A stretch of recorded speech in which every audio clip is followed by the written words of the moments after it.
안녕하세요. 한류와 언어 7주 1차 시 영상 강의를 시작하도록 하겠습니다.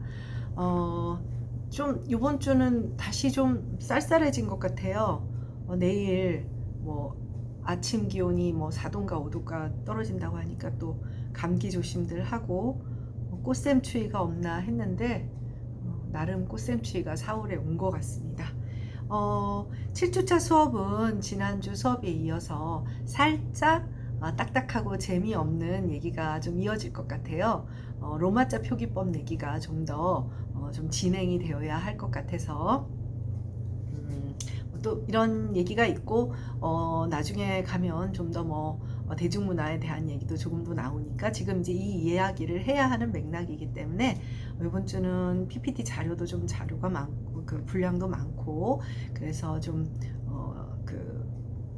딴 얘기 하지 않고 PPT에 있는 내용 중심으로 속도를 좀 내도록 하겠습니다.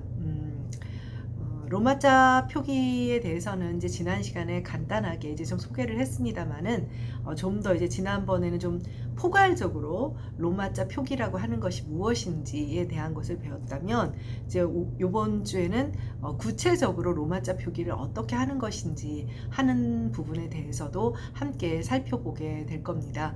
물론 이제 요번 주 공부하다 보면 뭐야 이런 거 뭐 어렵게 시험 문제 다 뭐 내는 거 아니냐 뭐 이런 걱정을 하겠지만 뭐 어차피 우리 오픈북 하기로 했고 해서 그렇게 큰 부담을 느낄 만한 내용은 아니고요.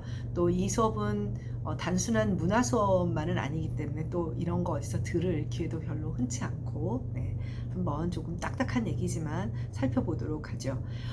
우리 PPT 자료 이쪽에 보면 로마자 표기의 목적이라고 되어 있습니다. 지난주에 이미 좀 개괄적으로 이야기는 하기는 했습니다만 다시 한번 정리를 해보면 로마자 표기는 기본적으로 로망스제어, 그러니까 로망스 랭귀지에 속하는 인도 유럽 어족이라고 했죠. 인도 유럽 어족 얘기했었죠. 그래서 인도와 유럽 어족이 왜 묶였냐 했지만 인도에는 원래 원주민인 드라비다족이 살고 있었고 서쪽에 서유럽에 가까운 쪽에 살던 아리안족이 동진을 해서 인도에 정착을 하게 되면서 인도 고대어인 산스크리트어, 이제 이게 간단히 말하면 인도 유럽어의 어떤 계통적인 친족 관계를 증명하는 그런 언어라고 할 수가 있습니다. 산스크리트어가. 이런 언어 계통론 얘기할 수업은 아니니까 그렇게만 알아두고요. 그래서 인도가 왜 들어가 있느냐 궁금하다면 그 얘기 간단히 했고, 그래서 기본적으로 유럽어에 해당하는 것들의 일반적 표기 수단이죠. 그래서 이제 주로 지난번에 얘기했다시피 로마 제국의 강성과 더불어 또 로마 카톨릭의 전 유럽의 확대와 더불어 로마자라고 하는 것도 형태를 조금씩 변형해 나가면서 전 유럽의 공통 문자가 되었다고 할 수가 있습니다. 여러분들이 아마 그 로마자 가운데 좀 독특하다라고 생각되는 거, 프랑스에서 구별 표지 쓰고 이런 거 말고 눈에 띄게 다른 문자라고 생각하는 문자가 있다면 아마 러시아 문자일 거예요. 그것을 키릴 문자라고 합니다. 키릴 문자라고 하는데요. 기본적으로 이 키릴 문자도 알파벳 그 로마자가 표기입니다. 로마자 표기인데요.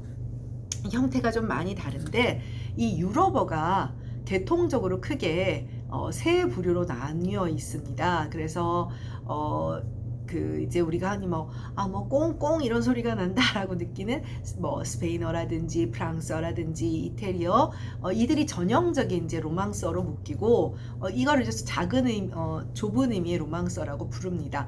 그리고 영어나 네덜란드어, 독일어, 덴마크 이런 언어를 게르만어라고 부르고요. 그리고 이제 동유럽 쪽에 언어들이 있어요. 러시아어까지 포괄하는 이들 언어를 이제 슬라브어라고 합니다. 근데 재밌는 것은 뭐냐면 이 슬라브어를 쓰는 슬라브 민족은 기본적인 기독교 계파에서 살짝 다른, 혹시 기억나나요? 그리스 정교회 혹은 동방 정교회라고 불리우는 그런 기독교 계파 중에 하나입니다. 근데 조금 종류가 다르죠. 예를 들면 영국도 여러분 잘 아는 앤 볼린과 결혼하기 위해서 헨리 8세가 갑자기 로마 카톨릭과 절연을 하고 이제 영국 성공회를 만들기도 하고 그랬잖아요. 그래서 어쨌든 같은 기독교 계파지만 로마 카톨릭 쪽과는 조금 다른 성격을 가진 그리스 정교회, 다른 말로 동방 정교회라고도 합니다. 그래서 이 종교와 관련이 있어요. 이 슬라브어를 사용하는. 그 중에 헝가리어는 예외입니다. 헝가리어는 계통적으로 유럽어는 아닙니다. 그래서 뭐 훈족과 관련이 있다 여러 가지이긴 하지만 정확하게 언어적 계통도를 확인하기도 조금 어렵고 그렇다고 해서 이제 헝가리어는 우랄어 이제 그런 정도로 이제 생각을 하면 되고, 그래서 여러분들 한국 사람들이 이제 좀 이제 뭐 잘 살죠. 이제 저희가 국민 총소득이 이탈리아도 넘어섰다고 합니다. 그러니까 막 전세 일본이 과거에 70년대 80년대 전 세계 여행 그 업계를 먹여 살렸다면 이제 90년대 중후반 이후 특히 2000년대 뭐 이후에는 뭐 한국 사람들이 휩쓸고 간다 뭐 그런 정도로 유럽을 돌아다니면 여기가 한국이냐 뭐 어디냐라는 얘기가 돌 만큼, 그래서 처음에 서유로 가고 그 다음에 이제 최근에 이제 지난번에 왜 헝가리에서 좀 안타까운 사고도 있었잖아요. 그래서 동유럽에 최근에 많이 가다가 이제 코로나로 이제 조금 여행업계가 이제 휘청거리고는 있죠. 그래서 동유럽 쪽으로 혹시 가볼 기회가 있다면 경제적으로는 뭐 우리보다 훨씬 못 사는 지역이고, 그런데 뭐 헝가리나 이런 쪽에 성당이나 교회를 가보면 묘하게 서구의 그런 건축 양식과는 조금 다르다는 거를 느낄 수 있습니다. 선생님도 뭐 전문가는 아니지만 이제 설명을 들어보면 약간 절 느낌? 네.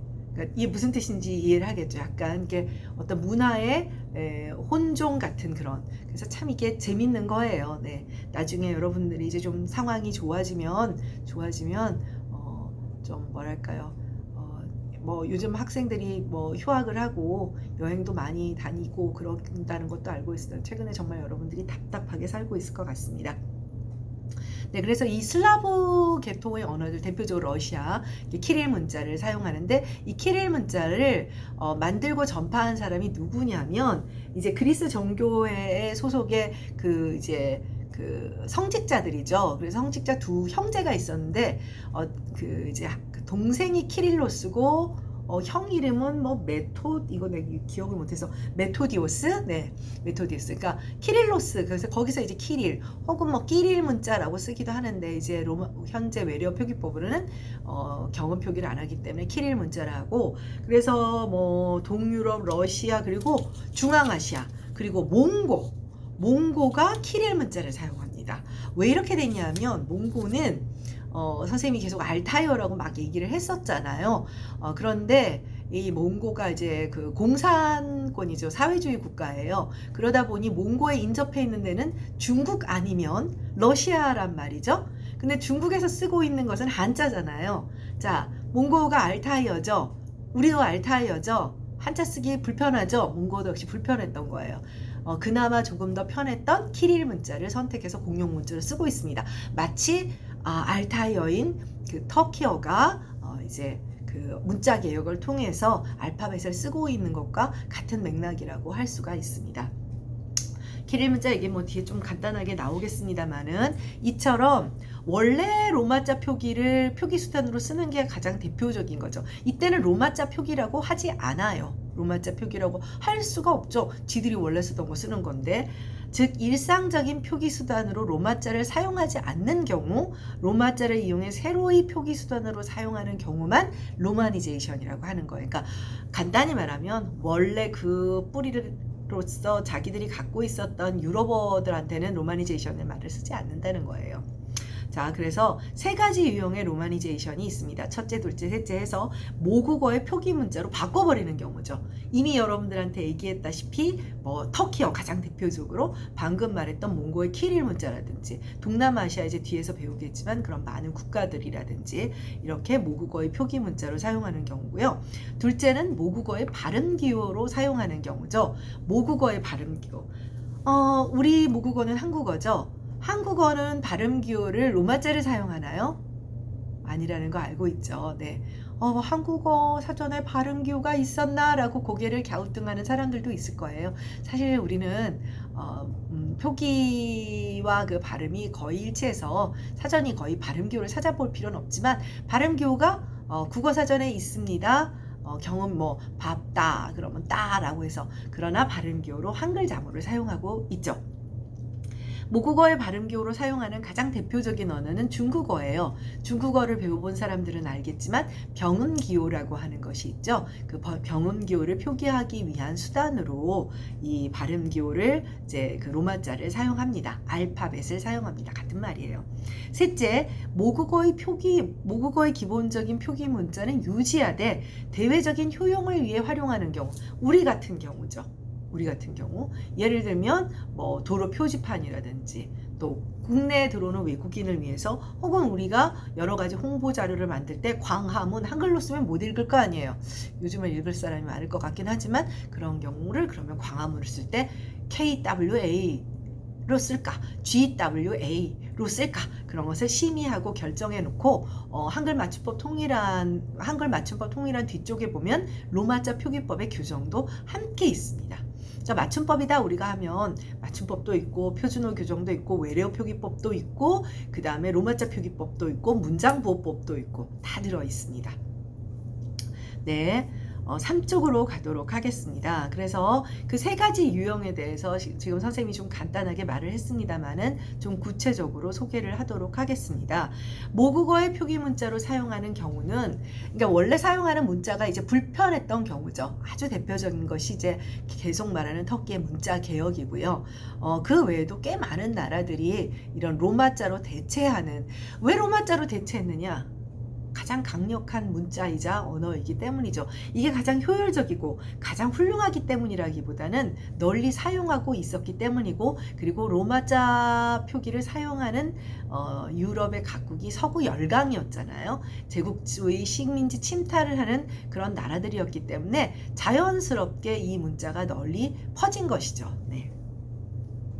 그래서 기존의 문자 체계를 포기하거나 혹은 문자 체계가 없는 경우 로마자를 보조적인 수단이 아닌 전면적이고 유일한 공용 표기 체계로 받아들이는 거죠. 터키 얘기했고요. 1928년입니다. 그리고 루마니아 같은 나라는 이제 유럽 속에 있다 보니 1860년까지는 루마니아는 키릴 문자를 사용하고 있었어요. 키릴 문자를 사용하고 있었는데 어느 순간 키릴 문자를 버리고 전형적인 또 로마자를 선택한 그런 경우라고 할 수가 있습니다. 네, 그래서 이런 루마니아는 좀 독특한 경우이고요. 같은 유럽 안에 있지만 알바니아나 아일랜드도 공식적인 로마자를 채택하게 되었습니다. 네, 다음 쪽으로 가도록 하겠습니다. 네, 4쪽. 네. 아시아의 경우는 유럽 식민지 지배 이후에 굉장히 이제 많았습니다. 그래서 베트남의 경우에는 그러니까 요즘 미얀마 사태가 일어나서 뉴스에 이제 미얀마가 많이 나오는데 거기 문자들을 보면 굉장히 특이하게 동글동글한 그런 문자도 있고 태국도 고유의 되게 독특한 문자들이 있어요. 미얀마 문자 참 특이하죠. 그런데 베트남의 경우에는 카톨릭 선교사들이 들어와서 표기 체계를 이제 로마자의 바탕을 둔 표기 체계를 만들어내게 됩니다. 그 이전에 베트남은 선생님이 얼핏 이야기를 했습니다만은 그 한자를 사용했어요. 그래서 이시왕조도 있었다. 뭐 이런 이야기를 했죠.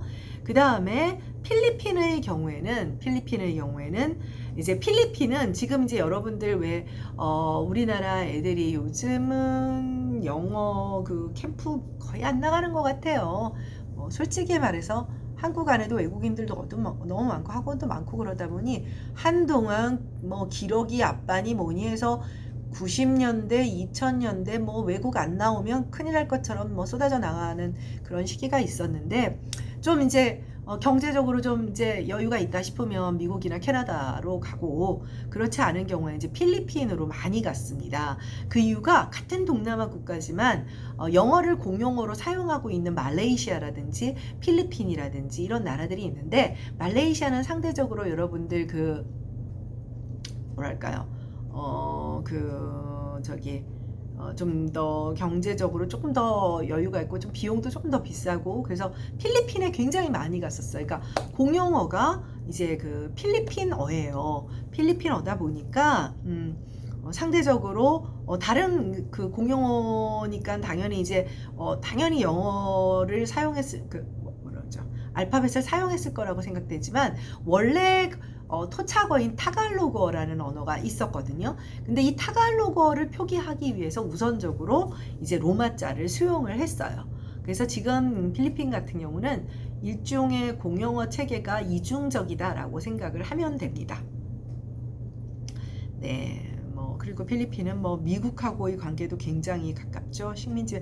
여러분들 그 동남아시아, 그러니까 이 아시아권에서 식민지 지배를 받지 않은 유일한 나라가, 거의 유일한 나라가 그 태국이라고 합니다. 그래서 태국 사람들이 늘 행복해 보인다, 이런 이야기를 간혹 하게 되는데 식민 지배를 받지 않은 것도 중요한 영향을 미치지 않나, 그런 생각이 좀 들기도 하네요. 그 다음 말레이시아는 14세기, 원래 이쪽이 지금 여러분 알고 있겠지만 말레이시아나 인도네시아는 이제 이슬람교를 믿잖아요. 그래서 말레이시아에서는 14세기 이래 아랍 문자를 조금 변형한 자위라는 표기체계가 있었어요. 자위라는 표기체계가 있었지만 19세기 그 영국의 영향으로 영국식 로마자 표기를 채택했고, 인도네시아는 이제 네덜란드의 지위를 받았기 때문에 역시 그런데 로마자예요. 그러니까 왜냐하면 유럽의 각 로마자들도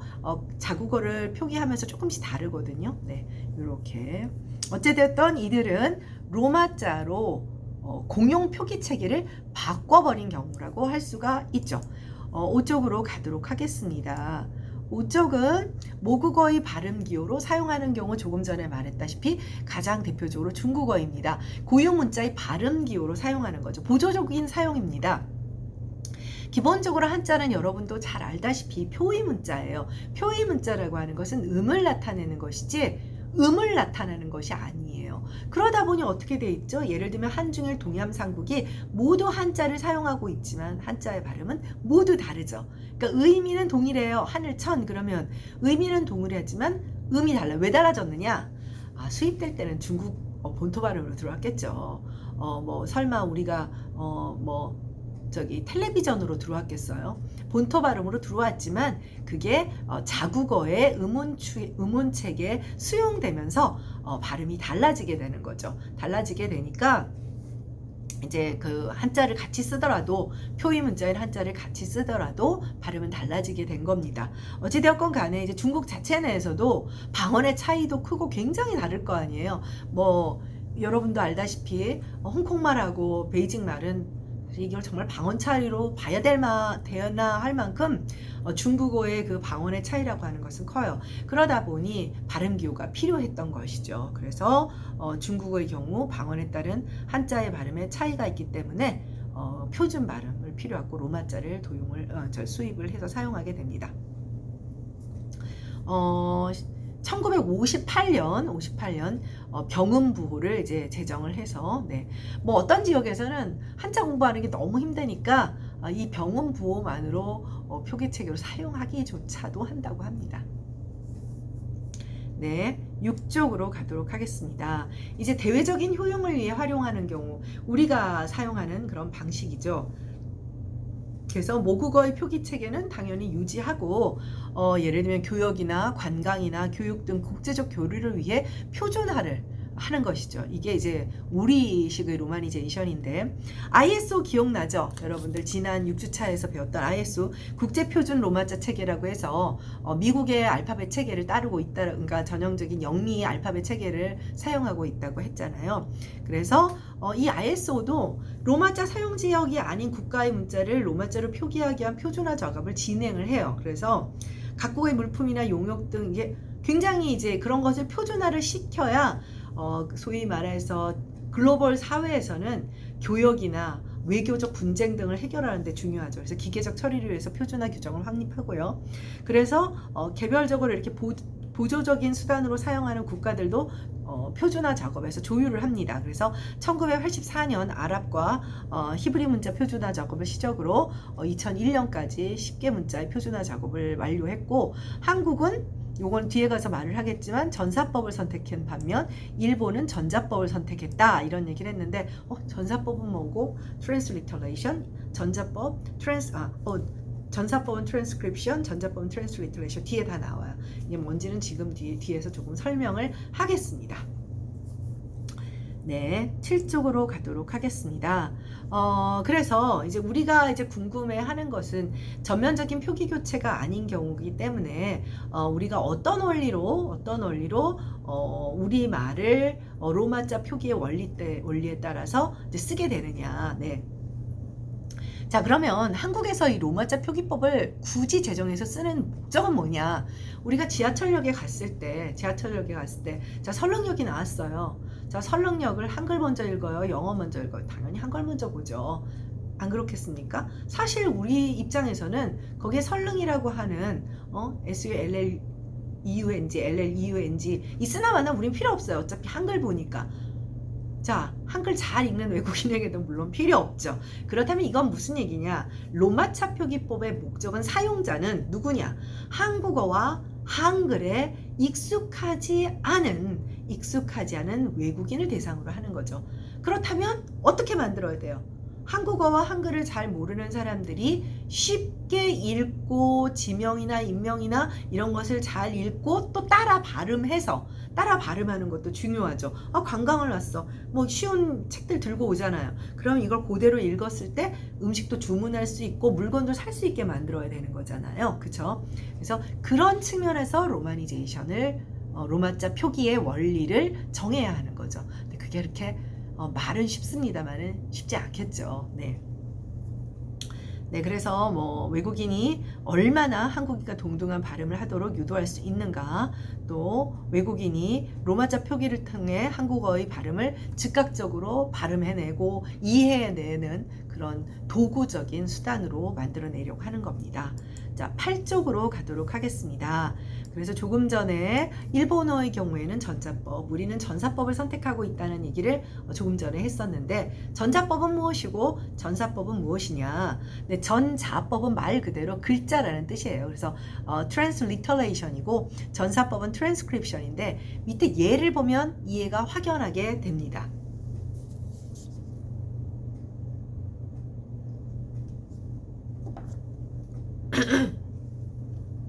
네. 전자법의 경우에는 지금 예를 보면 어떻게 됐어요? 자, 우리 지명에 독립문이 있잖아요. 자, 옆에 전자법은 립문 느낌이 오지. 리터레이션이라는 말자가 글자라는 뜻이기 때문에 하나하나 우리 음절, 1음절 글자 하나하나를 그대로 옮겨 놓는 거예요. 립문. 자, 어때요? 여러분 지금 만약 내가 당장 여러분들 지금 뭐 한류와 언어 요 한류라는 단어를 전자법으로 써보세요. 그럼 즉시 쓸 수 있지 않나요? 우리는 알파벳도 익숙하고 뭐 한글의 한류 글자 그대로 옮기면 돼요. 그쵸? 그대로 옮기면 돼요. 그런데 전사법 표기를 한번 볼까요? 전사법 표기는 어떻게 냈냐? 독립문 무슨 뜻이죠? 발음을 그대로 표기를 했어요. 자, 전자법은 쓰여진 표기를 그대로 옮긴 것이고, 전사법은 자, 우리가 독립문이라고 쓰고 독립문 가자 이렇게 말하는 사람 아무도 없죠. 독립문이라고 하죠. 실제 발음 이런 것을 음운의 환원이라고 그래요. 간단히 말하면 발음 나는 대로 환원한다는 뜻이에요. 왜냐하면 여기 지금 뭐 음손이, 음운이니, 음성이니 이런 것을 설명하는 수업은 아니기 때문에 국어국문학과 학생들은 아는 게 있더라도 이제 좀 상식적인 차원에서 설명을 할게요. 이것을 뒤에 가면 또 다시 설명이 나요. 음운의 환원이라고 하는데 발음으로 가능하게끔 바꿔주는 거예요. 자, 두 개가 굉장히 확연히 다르죠. 자, 여러분이 지금 당장 로마자 표기법 시험을 본다 그러면 어느 게 유리하겠어요? 전자법이 유리하죠. 기계적으로 아주 규칙적으로 로마니제이션을 할 수 있어요. 그런데 내가 외국인이야. 한국 사람 아니고 외국인이야. 외국인이면 이 사람은 어떻게 돼요? 독립문 어디 있어요? 이러면 못 알아듣죠. 독립문이라고 표기를 해줘야 발음 나는 대로 소위 음운의 환원성이 높은 표기라고 합니다. 해줘야 되는 거죠. 두 개의 관점이 굉장히 다르죠. 그래서 일본 사람들은 전자법을 선택하고 있고요. 우리는 전사법을 선택해요. 거기에는 이유가 있어요. 일본어는 음절 구조가 굉장히 단순합니다. 굉장히 단순하다는 것은 무슨 얘기냐? 개음절 구조, 오픈 실러블, 종성으로 끝나는 받침이 없어요. 사실 비음을 제외하고는 받침이 없다고 봐야 돼요. 그러니까 50개의 가나 문자로 표기가 가능했어요. 한자를 빌어 쓴 차자 표기로 가능했죠. 그런데 우리는 음절 구조가 굉장히 복잡한 언어예요. 모음도 많아요. 일본어는 아예 요 5개 모음밖에 없잖아요. 우리 모음도 많아. 말하자면 음절 구조가 굉장히 복잡한 언어입니다. 그러다 보니 간단히 말하면 사실은 새로운 문자를 한글을 창제하는 그런 이유도 있었고, 이러한 표기 그 로마자 표기법에도 똑같은 이유가 제공되는 거야. 그러니까 개음절 구조 가나, 다라, 마바사 이건 그냥 전자법으로 해도 돼요. 근데 우린 아니야. 음절 구조가 복잡하다는 것은 무슨 얘기냐면 종성도 많고 또 상호작용되는 여러 가지 동환이 탈락이니 음운 과정도 많고 표기가 그대로 발음되지 않는 경우들이 많다는 거예요. 그러다 보니 우리는 음운의 환원성이 큰 발음으로 환원하기가 좋은 전사법을 선택하고 있고, 일본의 경우에는 전자법을 선택하고 있는 거죠. 뭐 일본이 전자법을 선택하거나 말거나 뭐 이거 우리와는 상관없는 얘기다 하겠지만 두 개의 비교를 하자면 그런 거예요. 제가 좀 요새 일본의 감정이 안 좋아요. 그 핵 폐기물 그 오염물 다 방류하면 우리는 어떻게 하면 좋아요? 아휴, 여러분 그건 정말 심각한 문제거든요. 거기다 미국이 또 지지했어. 미국에서 그럴 수 있다. 도저히 담아놓을 수 없으니까 방류를 허락해야 된다. 수업 시간에 딴 얘기하면 안 된대. 바쁜데 갑자기. 네. 우린 그 해산물 다 먹어야 되고 또 이제 여러 가지 수입이나 이런 문제에서 갈등을 일으켜야 돼서 참 속 터지는 문제입니다. 아마 뭐 일본 당국도 이제 어떻게 뭘까요? 그거를 폐기물을 계속 안고 있기 힘들어서 그런 것 같은데 참 안타까운 일이에요. 네, 어쨌든 전자법은 형태 표기 위주의 방식으로 음소와 표기 문자를 1대1 대응시킨다. 자, 그 다음에 전사법은 1대1 대응이 있더라도 실제 발음에서 나타나는 음운 현상을 인정한다. 네, 잘 기억해 두도록 하고요. 그쪽으로 넘어가도록 하겠습니다. 선생님이 이미 설명을 했지만 전자법과 전사법의 장단점. 전자법은 표기자의 입장에서 아주 일관되고 체계적인 표기가 가능하고 또 전산 처리 등 기계화가 용이한데, 우리처럼 음절 구조가 복잡하고 또 이제 여러 가지 다양한 그러다 보니 음운 현상들이 있는 경우는 좀 어렵죠. 그러다 보니 발음을 나타내지 못한다. 이걸 전문적인 어려운 말로 음운의 환원성이 부족하다. 이렇게 얘기를 하는 겁니다. 그래서 우리의 경우에는 한국인과 소통 가능한 자연스러운 발음 수준을 이 표기만을 읽고 이끌어내기 어렵고, 전사법의 경우에는 표기자의 입장에서는 음운 현상이나 변화의 반영 정도를 결정해야 하는 어려움이 많아요. 생각보다 많고 결정해야 하는 순간들, 이렇게 표기해야 되나 저렇게 표기해야 되나. 예를 들면 우리 종로를 한번 생각해 봅시다. 자, 종로. 전사법은 종로 이렇게 쓰면 되지 않나요? 근데 경우에 따라서는 형태 분석에도 길을 나타낸 로가 있잖아. 그걸 띄어서 로로 써야 되지 않나? 아주 복잡한 문제들이 있습니다. 뭐 우리가 그걸 고민하지는 않아도 돼요. 이거는 뭐 언어학 수업도 아니고 표기법 수업도 아니기 때문에. 네, 그래서 이런 어려움은 있으나 발음으로 환원되는 부분은 크기 때문에 음운의 환원성은 우수하다고 볼 수가 있습니다. 네, 10쪽으로 가도록 하겠습니다. 그래서 현재 국어의 로마자 표기법은 전사법의 원리를 따르고 있다. 그리고 로마자 표기의 목표를 음운의 환원에 두고 있기 때문이다. 음운의 환원이란 이렇게 왜 어려운 말을 쓰는 것을 좋아하는지 잘은 모르겠지만, 그래서 터미놀로지라는 말이 있어요. 용어학이라는 것인데, 결과적으로 모든 학문은 이런 용어를 정의하는 것, 명제적 정의를 하는 것, A는 B다. 그러면 그 A는 B다. 뭐 인간은 뭐 생각하는 동물이다 라고 했을 때 그 A라고 하는 피정의양을 어떻게 명제적 정의를 하느냐가 학문인 것 같아요. 참 내가 말하고도 이 말도 어려운 것 같네. 네, 음운의 환원 거듭 나왔는데 뒤에 정리되어 있죠. 그리고 이 전사법을 보완하기 위해 부분적으로 전자법도 사용을 합니다. 전자법을 사용하는 이유는 이제 아까도 이제 종로, 뭐 예를 들면 뭐 을지로 일가 이런 거, 그래서 특별하게 아주 분리되어서 말할 수 있는 이런 걸 어떻게 표기할 것이냐.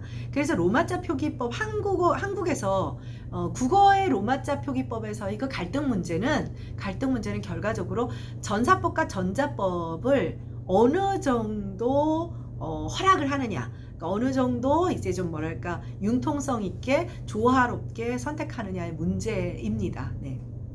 그래서 인명의 표기, 일부 음소의 표기, 학술 목적의 표기에서는 이제 예외적으로 이거 뭐 얘기하면 그려서 궁금한 친구들은 그 맞춤법 책들 한 권쯤은 다 가지고 있잖아요. 취업하려고 하면 로마자 표기법 뒤에 가보면 뭐 인명 표기하는 방법이라든지 이런 것들 다 있고, 그런데 인명의 표기는 약간 자율성을 주고 있어요. 자율성을 주고 있어서 내가 뭐 낫인데 라로 하고 싶다 그러면 뭐 그렇게 하는 것이고, 선생님도 원래대로 하면 김을 K로 쓰면 안 돼요. 네, 김 할 때는 K를 쓰고 경 할 땐 G로 쓰고 뭐 이런, 외국인들이 볼 때는 황당하죠.